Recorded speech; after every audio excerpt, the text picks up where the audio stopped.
This is episode 13 of Radio ArtEZ, a podcast by Studium Generale ArtEZ.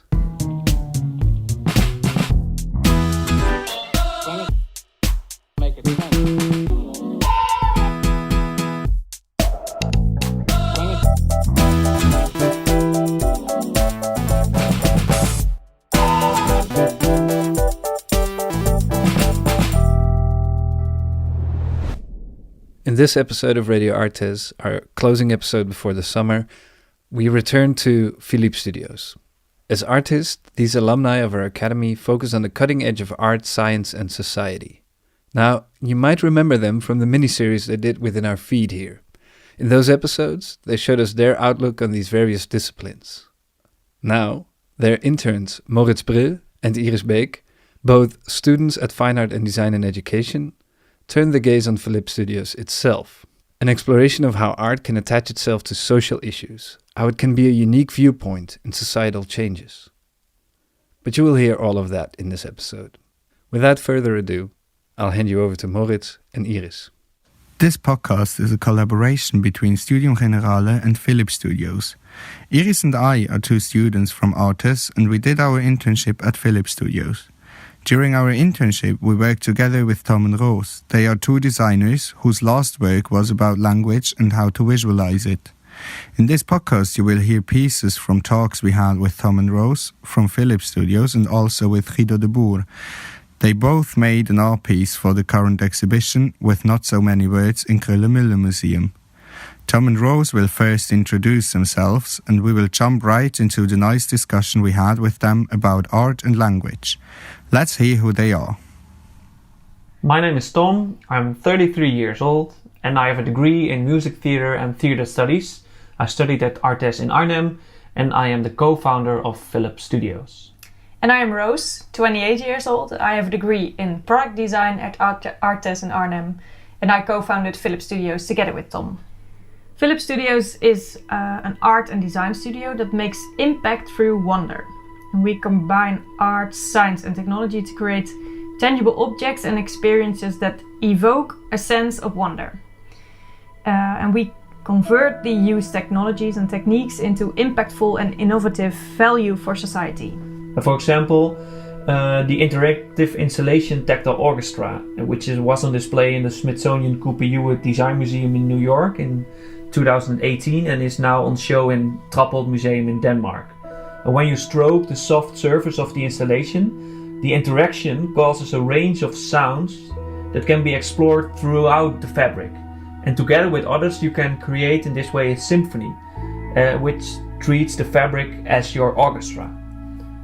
Yeah, and we received positive impact from healthcare industry for our art piece. And together with healthcare professionals we developed Cozy, which uses the basic principles of the art piece as a multisensoric object for elderly suffering from dementia. And this is how we make impact. We wonder ourselves, create new experiences, and then develop these into impactful applications.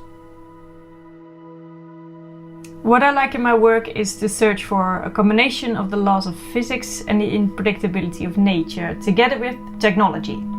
For example, I created a technique called Aera Fabrica, and in this technique I inflate 3D prints.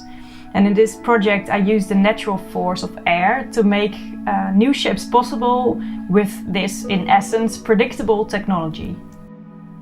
What I like is the creation of shared experiences that supersedes words in the connections to one another. And this framework can be applied to any circumstance, also outside the arts. And I use this to create stories or experiences around static objects, performances, interactive installations or art pieces and also events. You are a collaboration of the two of you, of course, in that shows in your work. And I was wondering, because of course, the theme of this meetup, of this podcast, is language, and your last work, Vocode, is really about language. For me, language is always something not existing, but existing thing in the air, like this invisible thing, but it is there. And because you were telling like a theatrical thing about it, but also physical, how was it for you then to work with language? because that feels for me personal, not something that, yeah, it does fit, but also not maybe.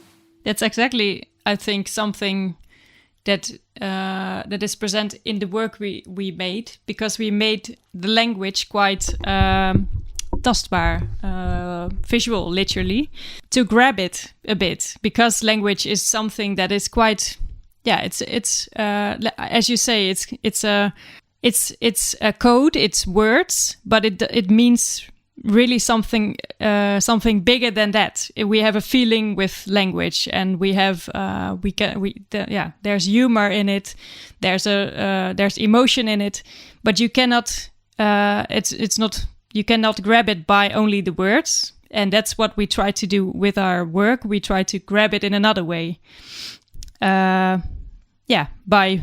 visualizing it. That is the fact how we use language. It is a translation tool to grasp something that, in our case with Vocode, is going to be lost. The experience of the world of this indigenous people. And we want to translate that into something that you can experience. Mainly a drawing, a visual drawing, where you can look at and you can get also a kind of a feeling. And we want to give you this experience, and we don't necessarily say that it will be a perfect translation of the feeling of this indigenous people, of the place that they inhabited for a while, that this experience of it, this emotion will be the same as your emotions when you look at the drawing, but it's about this it's about focusing on this translation and focusing on the fact that that there are people, different people on the world, and that they and also have feelings, so that we can create a common group. That's also where Vocode is about, or what Vocode is about. As we heard Vocode several times now, what is it exactly? Tom and Rose will now explain that to us, and we will also hear some audio footage that Vocode is using. If you want, you can also see pictures of the work on the website.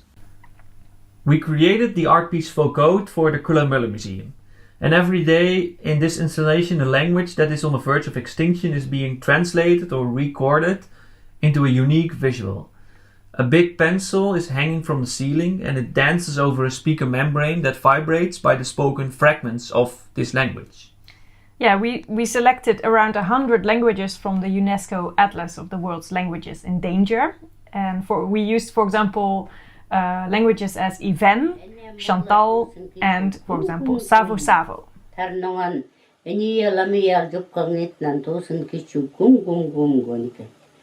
Tarab ikevan doldarici moduk olarka kadamemni.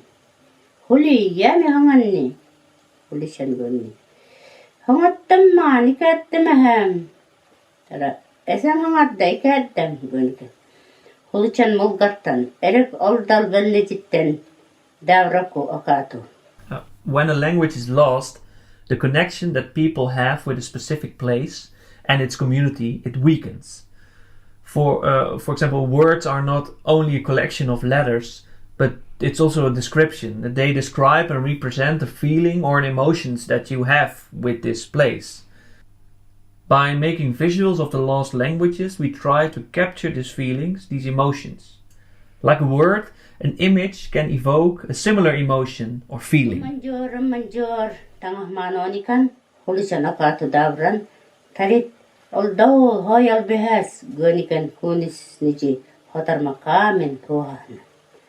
Tartuhat nikan etikan turkichami irnikan depke emet divenitten.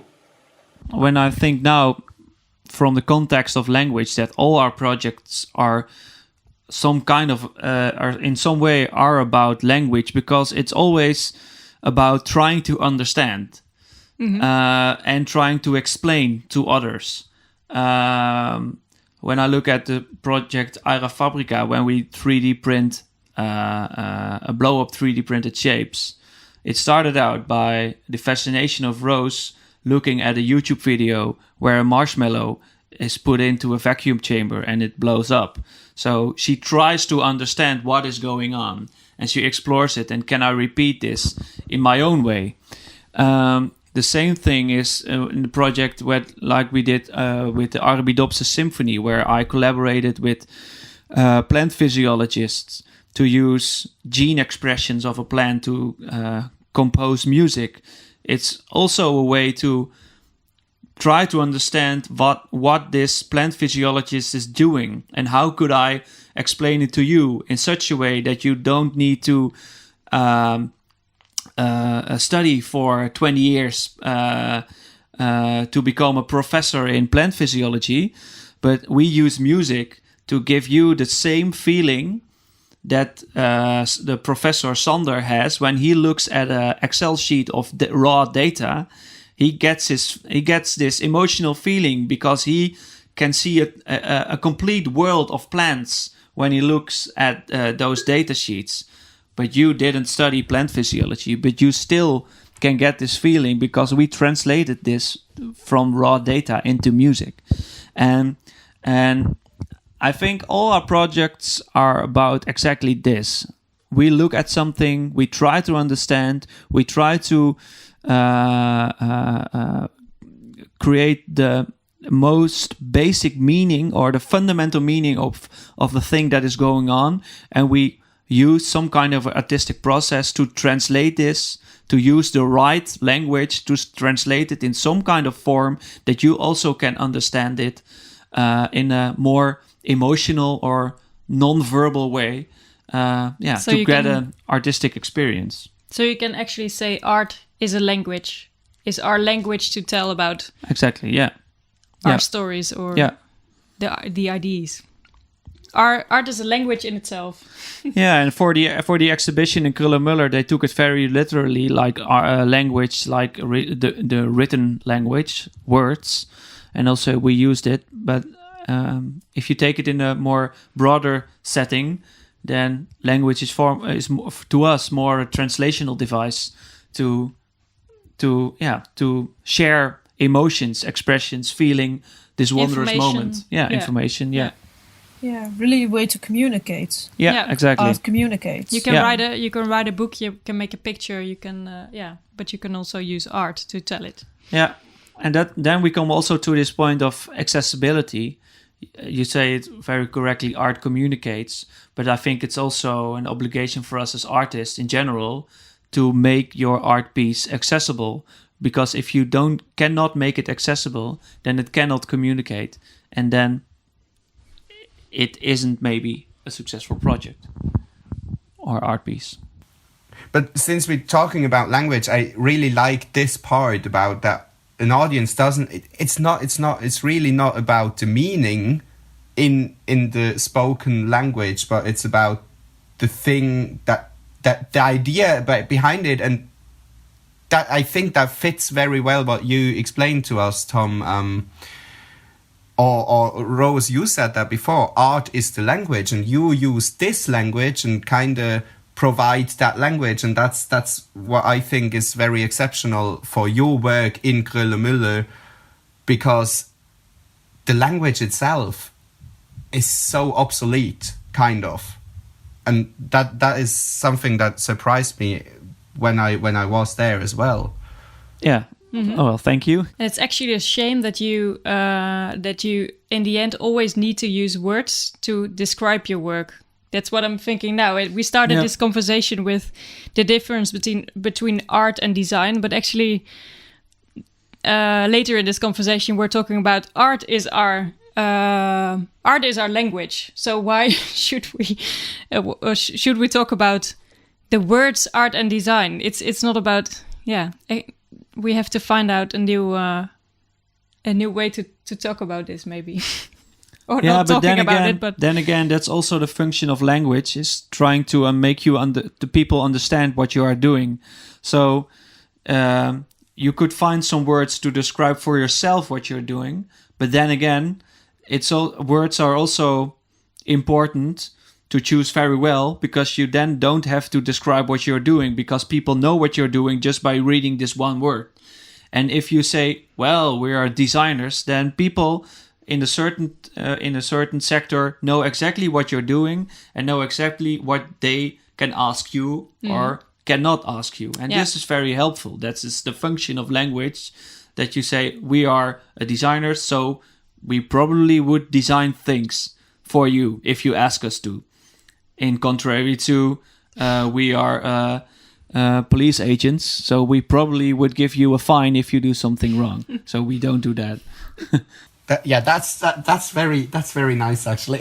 I just thought about how kids learn, for example, and kids have exactly those problems, that they are not able to speak, for example, but they have so many different creative solutions how they can express what they need or what they want you to understand. So, and actually for a kid that's growing up, creativity and basically that kind of solution making is so important. And I mean, maybe you can... Yeah, and it's very easy, because very nice to explain a young child who didn't learn, who was too young to have learned to express himself in a proper way, but he still has already these feelings inside his body, and it frustrates him because he cannot give words or expression to his parents to tell what is going on with him. So he starts crying, he starts being frustrated, he is angry. And in fact, this experience is exactly the same that you see also with grown-up people who are feeling something inside, they don't know what they're doing, and they haven't learned this way of feeling, to express themselves, they haven't learned the right language to create this connection between their emotions, their feelings, and the outside world, to communicate this. And what you get, people get frustrated, get angry, get alone, so they cannot connect to themselves. So creativity, a way to express yourself, to find ways to connect, to communicate, it's essential to cooperate and to live together. Then we used our art language to tell the story. So you have to come up with something tangible for people to understand this process. And then telling about this process when we do an interview like this, or do a meetup or a presentation or whatever, then this telling about this process becomes the form to communicate the art piece, or the way we use our creativity to express this. And sometimes we always say that our art pieces are not the end, end phase of our project. It's just in between stage, to get feedback and to go on. And I think, that's maybe it. Mm-hmm. Yeah, and I think also, as you say, that your art pieces might not have kind of an end phase, or it's not a complete ended product or something like this, I think also isn't this question, right? I think it's also very funny that we're talking about language, and that when we think about Tactile Orchestra or Cozy, we know exactly what we're doing and what we mean by doing the things that we're doing. And when we all four of us look at Vocode, we get some kind of the same experience, and when you want to try to talk about it, we all nod because we try to understand each other. But in the end, then now in this interview, when we try to give words to the expressions and the feelings that we have when we think about the project, then it becomes very difficult. Yeah. So I think it's also in a meta perspective. It's also interesting what language makes it. What language and works makes art also sometimes very difficult, because then you have to talk about it. But then when you only see it or feel it, then it's far more clear what the intention is. Yeah. So, now that we heard from Tom and Rose, who they are and what they do, and how their view on art, design and language looks like, we will listen in on the talk we had with Guido, and we will just start listening to Iris telling us why we invited him to the podcast and give him the chance to introduce himself directly. Then I will start with doing a little bit about why we enjoyed you, Guido de Boer, because when we were walking through the Krullenmuller, we saw, of course, your art piece, and we were really enthusiastic about how you use that words also kind of as a visual aspect. So not only to read them, but only to, this is a little bit of a joke, I think, also to look at it, because that's literally what you're saying in that art piece, reading and looking.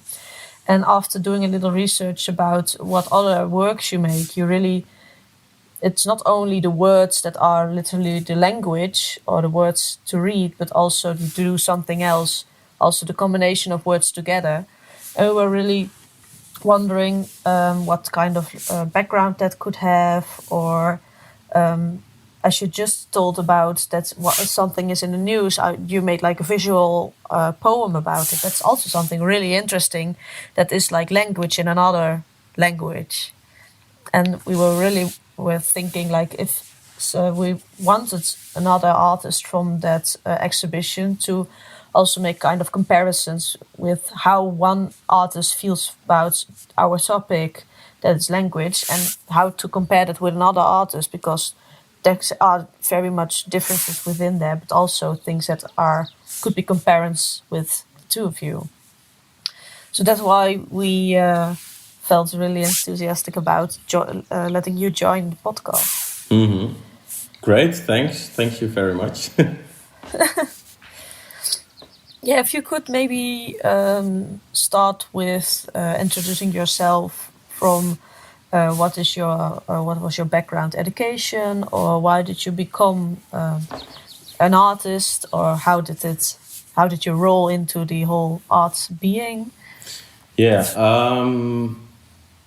As for me, my path, let's say, to become an artist, or I'm also a graphic designer, so I don't use this term artist mainly for what I do. But my path was that I studied graphic design, graduated 9 years ago in Utrecht, as the city I still live and work in the Netherlands. And ever since, I'm working on my own, independently for clients. Let's say in the beginning, I started just to grab on all the work I could get, of course, because that's what you do in the beginning. And then after a few years, things were shaping, we're getting a more like concrete shape of what I wanted to do. And so I think in general, you can say like the first 5 years were like figuring out stuff, getting myself out there, and getting to know a lot of people, doing, but also joining a lot of initiatives. Like I told you before, I was not only graphic designer or artist. I was also having my own magazine, with a collective. We had a really interesting place in the city where you could screen print, but also exhibit. We had a shop, whatever. We did loads of stuff. But like in general, it was actually becoming more to the surface that I really wanted to work with letters. And so, I was getting, of course, I'm coming from a graphic design background, but type design, typography, calligraphy was becoming more to the surface. So in that sense, the 5 years after, so that's approximately where I'm now, was more a time of figuring out my interest even better, or let's say deeper, and also shifting a bit from design to or like working as a designer to working as an artist. We were wondering what's the most important thing about you, with you, about working with language? Mm-hmm. Is there something that makes it like pop, like within you, like this is why I find it important? Yeah, let's start with the most difficult question, which I rather not like to answer in a conversation of with limited times. But what is art? And I guess in my beliefs, art is something for the people to reflect on life. So in that sense, I think it's really important to reflect on different parts of life, not only on feelings or rational stuff or things happening around you, but also things that are not so obvious, or language. So in that sense, I think language is one of the most important ways of communicating with one another. So in that sense, I think it's really important to also reflect on language in art. You can make art with language, and that's where this question or answer brings me to my own work, because the written word is my main ingredient. Ingredient is maybe also not the best word for it, because I prefer the word tool. I have just this written image or a written text as an image, because it's also visual, in my toolbox, and that is what I use.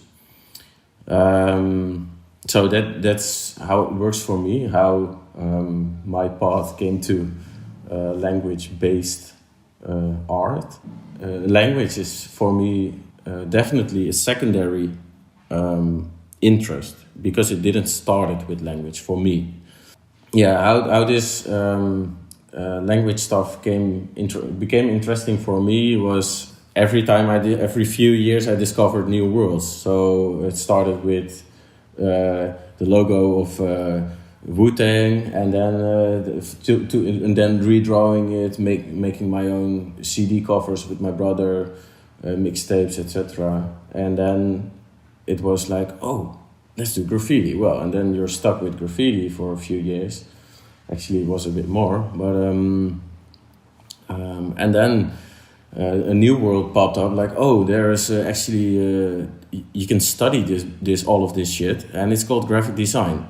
But it's a bit different. But this is something we discovered in that study, of course. And then somewhere during my studies, I discovered calligraphy, and then I was like, whoa.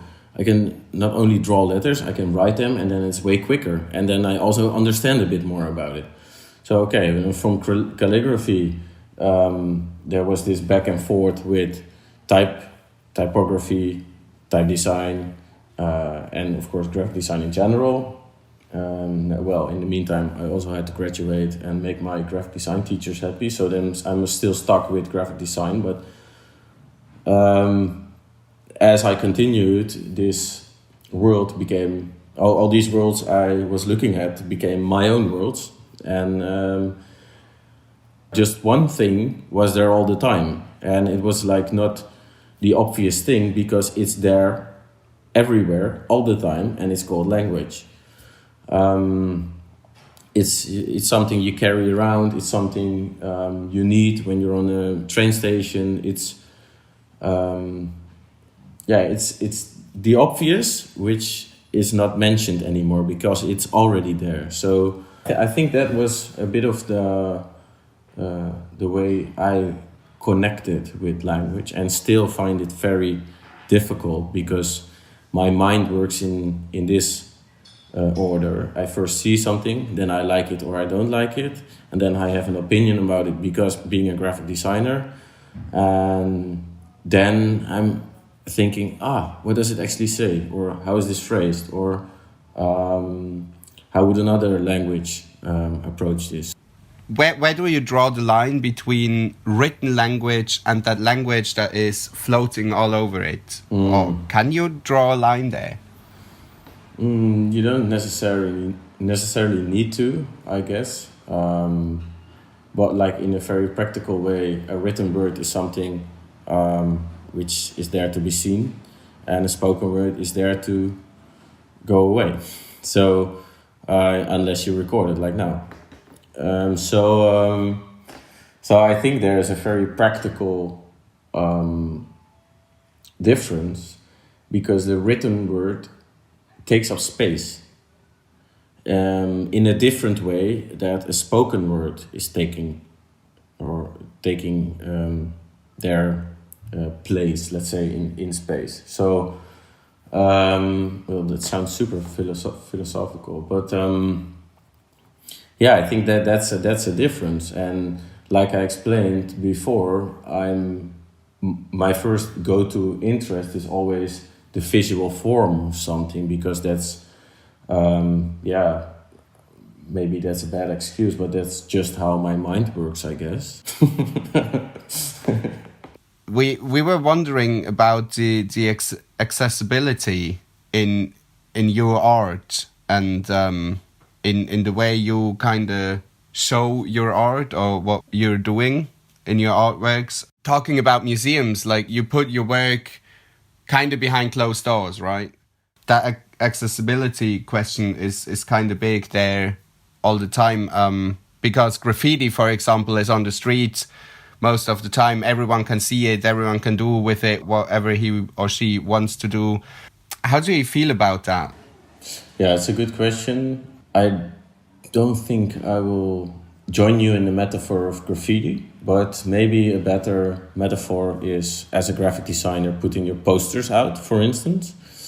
So then still there is something of your opinion about something in a visual way out there on the street, which is actually a really lovely feeling to bike or walk through a city and your posters are out that week or that month. It's beautiful. It's really like, oh, nice. All the work I did and people can see it, you know. Yeah, that's different with a museum.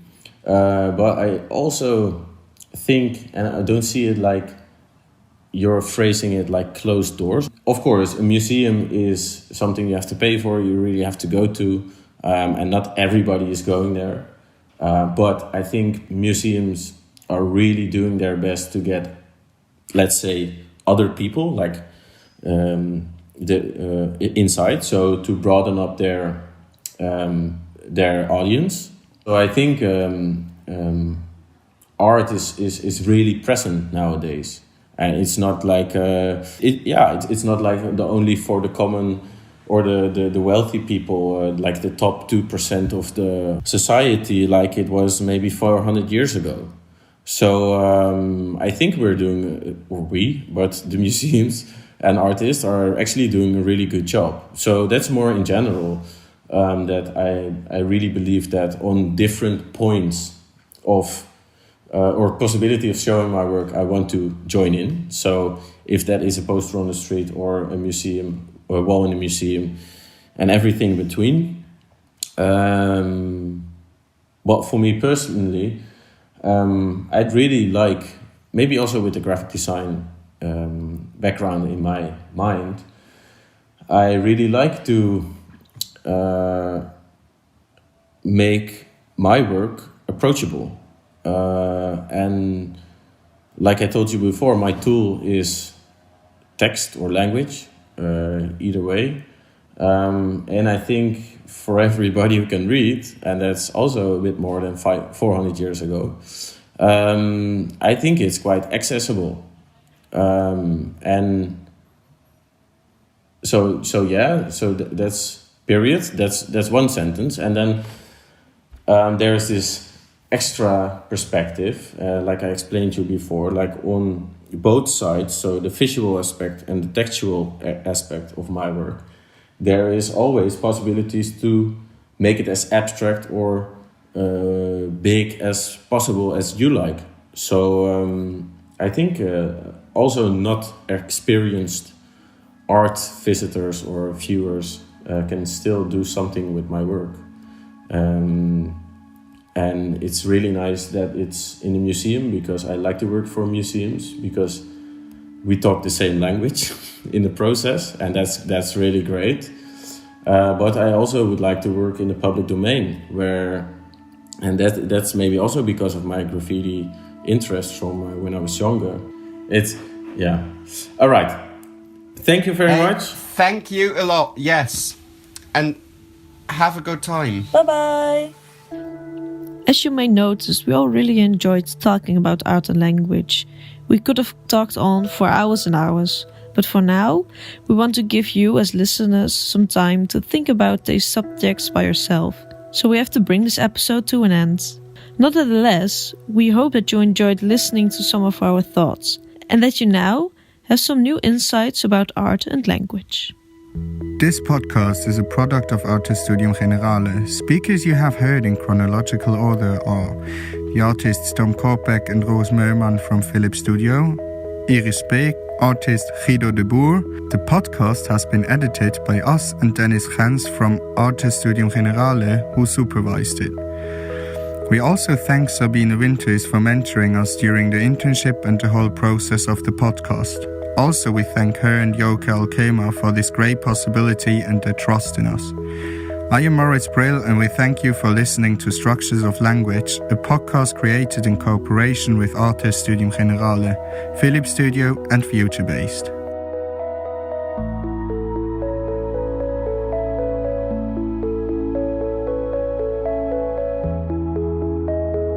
And that's it from us at Radio ArtEZ before the summer.